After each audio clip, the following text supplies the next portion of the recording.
Pop singer سے مبلغ کا سفر۔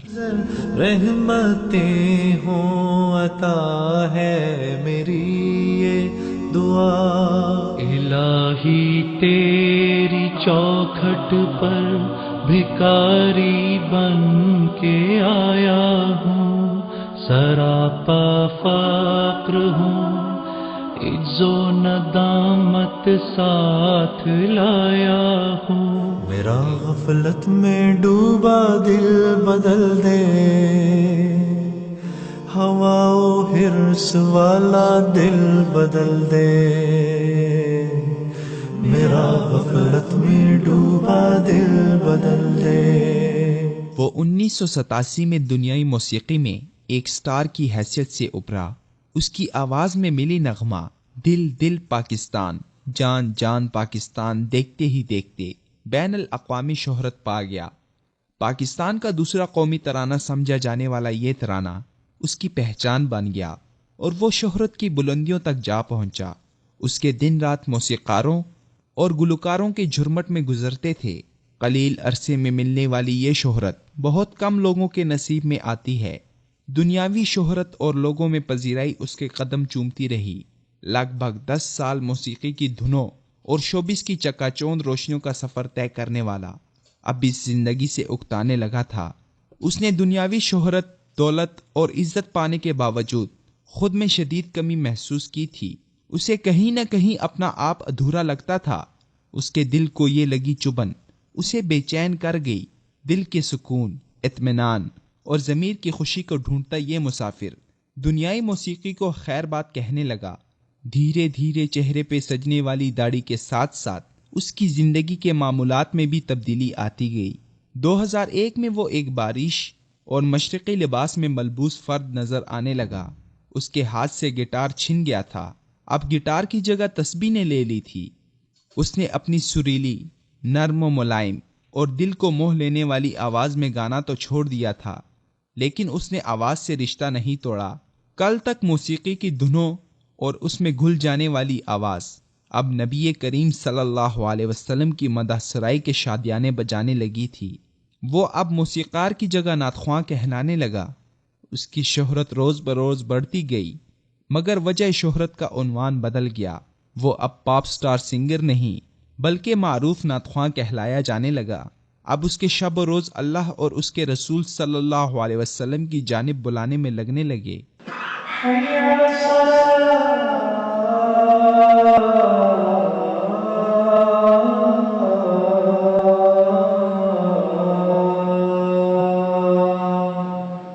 وہ آلات موسیقی کے بجائے چند ضروری سامان، بستر اور دینی کتب ہاتھوں میں لیے ملکوں، گاؤں، دیہاتوں اور شہروں میں در بدر پھر پھر کر لوگوں کو اللہ کی جانب بلانے والا دائی بن گیا تھا۔ 80 کی دہائی سے شروع ہونے والی سکرین سے اس کا رشتہ اب بھی قائم تھا۔ وہ اب بھی میڈیا کی زینت رہتا تھا، مگر اب وہ ماضی سے متصادم موسیقی اور شوبز کے بجائے اللہ اور اس کے رسول کی بات کرتا تھا۔ محبتیں اور خوشیاں بانٹنا اس کی زندگی کا مقصد تھا۔ اس کی عاجزی اور سادگی کے کئی مناظر اس قوم نے دیکھے تھے۔ وہ اپنے اور غیروں کے تنقیدی زخم سہتا تھا، مگر کبھی کسی سے شکوہ نہ کیا۔ اس نے شاید اپنی زندگی کا مقصد ہی سید الکونین صلی اللہ علیہ وسلم کی غلامی بنا لیا تھا۔ وہ محبوب کائنات صلی اللہ علیہ وسلم کی مدح سرائی، ان کا پیغام، ان کا دین اور فرمان گلی گلی، نگر نگر پہنچانے میں کوشاں لوگوں کا ساتھی بن گیا تھا۔ 3 ستمبر 1964 سے 7 دسمبر 2016 تک زندگی کی 52 بہاریں دیکھنے والے کی زندگی موسم خزاں میں خزاں رسیدہ ہو گئی۔ وہ اللہ کے رستے میں دعوت و تبلیغ کے لیے نکلنے والوں کی نصرت کے لیے شہروں سے نکل کر ہزاروں فٹ بلندی پر واقع پہاڑوں کے نگر چترال پہنچ گیا، اور وہاں سے وہ واپس اپنی منزل مقصود کی جانب لوٹنے لگا تو شاید اسے خبر نہ تھی کہ وہ حقیقی منزل کے سفر پر روانہ ہو رہا ہے۔ اپنی نئی زندگی کا آغاز جن نعت یا کلمات سے کیا، زندگی کے اختتامی لمحات میں بھی وہی نعت لبوں پر سجائے۔ محمد کا روزہ قریب آ رہا ہے، بلندی پہ اپنا نصیب آ رہا ہے۔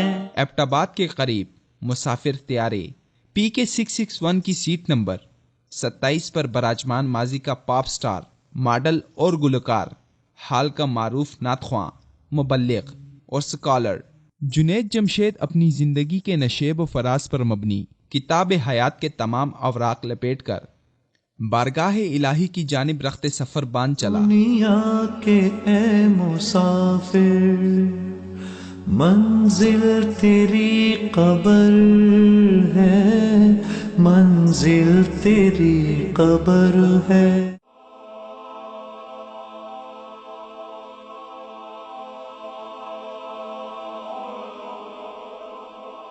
ایمان کی کرن، ہدایت کی شمع، وصال اردو